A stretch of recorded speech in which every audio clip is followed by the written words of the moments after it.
क्या आपके घर में भी इसी तरह जूते बिखरे बिखरे रहते हैं और शू रैक ना होने की वजह से हर तरफ जूते ही जूते नज़र आते हैं? मेरे साथ तो ऐसा ही होता है। और महंगे महंगे शू रैक लेना तो आजकल महंगाई के दौर में बहुत ही मुश्किल है, बल्कि नामुमकिन ही हो गया है।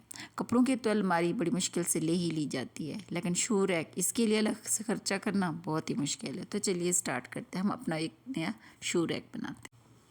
ये मेरे पास एक दुपट्टा पड़ा हुआ था पुराना खद्दर का, तो इसी तरह से आप भी कोई पुराना सा दुपट्टा ले लें, क्योंकि ये खद्दर का दुपट्टा आपको पता है जिस तरह से 8-7 साल मैंने इसको पहना, अब जाहिर सी बात है इतना अर्सा और बीच में इसकी धारियाँ निकलना शुरू हो गई, तो ये पहनने के काबिल नहीं रहा। तो इसी तरह आप भी अपना ऐसा करें, पुराना सा कोई दुपट्टा निकालें और उसको इस तरह से दोबारा से रीयूज़ करते हैं। एक दुपट्टा ले लें, इसको पहले से आप सीधा कर लें और उसके बाद आप इसको फ़ोल्ड कर लें। जिस तरह से आप देख रहे हैं, मैं इसको सबसे पहले सीधा कर रही हूँ, उसके बाद मैं इसको फ़ोल्ड कर लूँगी। फ़ोल्ड करने के बाद इसके जो किनारे हैं वो आप साइड से हर तरफ से बराबर कर लें। और इसके दुपट्टा भी आप अपना ऐसा लें जो थोड़ा सा मजबूत हो। ज़ाहिर सी बात है काफ़ी अर्सा तक के लिए ये चल भी जाए, ये ना हो कि लॉन वगैरह का दुपट्टा इस तरह से लेंगे तो जल्दी से फट जाएगा, अगर थोड़ा सा उस पर ख़राश भी जल्दी से आ जाती है। तो इस तरह से मजबूत सा दुपट्टा लें और कोई मोटा सा सर्दियों का कोई दुपट्टा पुराने सूट का उठा लें, वो ज़्यादा बेहतर है। तो इस तरह से आप इनके कोने सबके मिला लें आपस में अच्छे तरीके से और इनको बड़ा, क्योंकि आप जितनी इसको नफासत से स्टार्ट में बनाएंगी तो बाद में ये बड़ा देखने में भी खूबसूरत लगे, तो इस तरह से बुरा सा भी फील ना हो, तो इसमें नफासत होगी तो ये देखने में भी अच्छा ही लगेगा।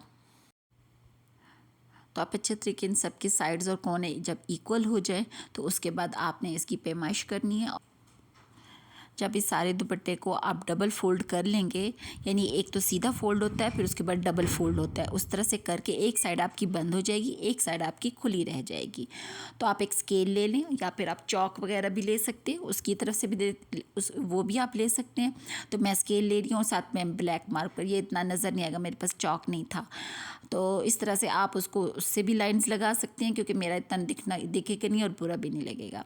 तो आप स्केल की मदद से इसको ज़्यादा अच्छे तरीके से इसकी लाइन जो है ना आपको क्लियर हो जाएंगी। तो मैंने डॉट लगा दी है पूरी फुल लाइन लगाने की बजाय। तो उसके बाद आप एक बालिश ले लें और साथ 3 फिंगर्स, 3 उंगलियां, ये आप जो खाना होगा ना शू रैक का, एक खाना आप इस तरह से उसकी एक पैमाइश ले लें। फिर इतने ही वक्फे से आप अगला जो है ना खाना उसका वो बनाएंगी, वो भी एक बालिश और 3 फिंगर, 3 उंगलियां। आप इस तरह से करके आप 3-4, आपके दुपट्टे के साइज़ पे डिपेंड करता है, जितना लंबा आपका दुपट्टा जाके बनेगा उतने ही आप शू रैक इसके पोर्शंस बनाएंगी। तो मेरे जितने बनेंगे मैं उतने ही बनाऊंगी।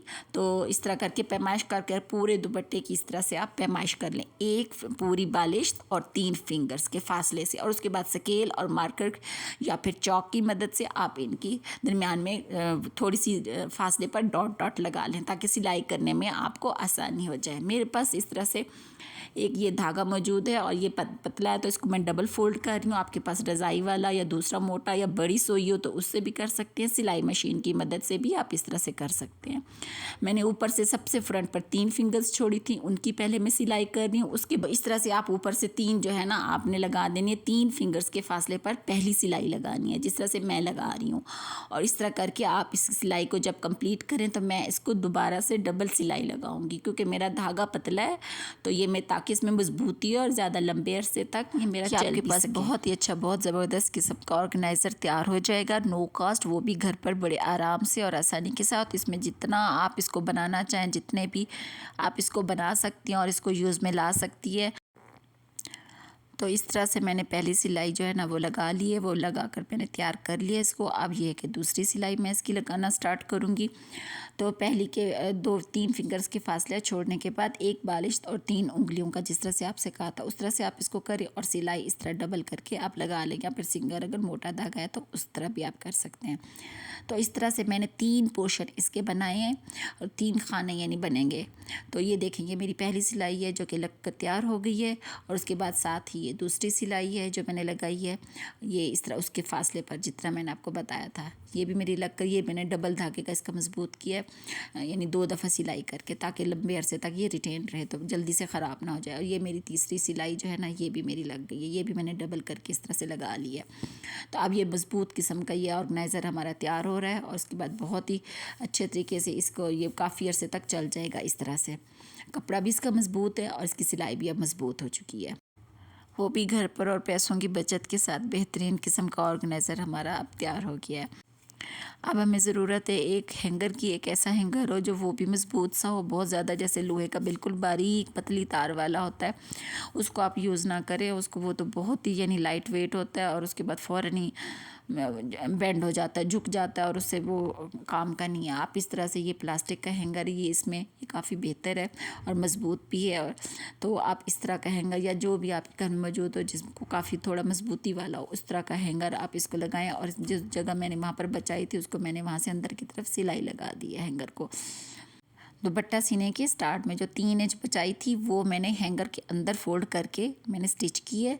उसके बाद ऊपर कोई भी इस तरह से रफ़ का दुपट्टा हो, आप इसको ऐसे अंदर की तरफ करके इसको भी 3 टांग के इस तरह से लगा दें। ज़्यादा फुल सिलाई ना करें। अब देखिए ये जिस तरह से मैंने किया ऊपर से लगा दिया, ताकि अगर अंदर से जूते रखें ये देखने में बुरा ना लगे, देखने में भी खूबसूरत लगे।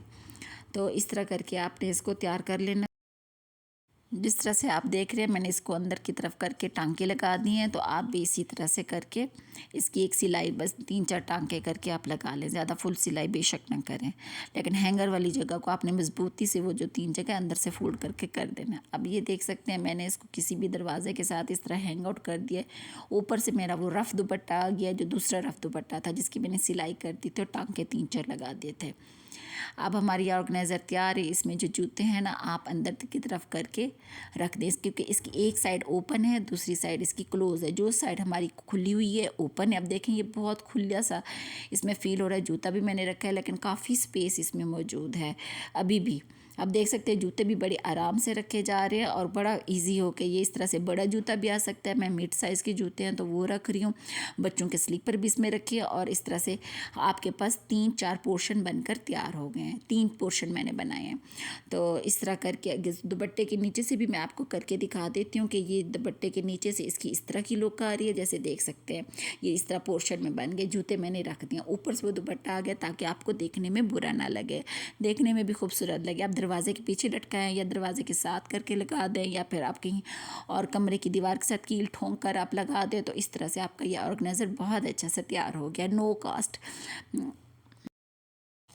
इस ऑर्गेनाइज़र के एक पोर्शन में या एक खाने में आप 3 पेयर जूतों के रख सकते हैं, क्योंकि इसके 3 खाने हैं।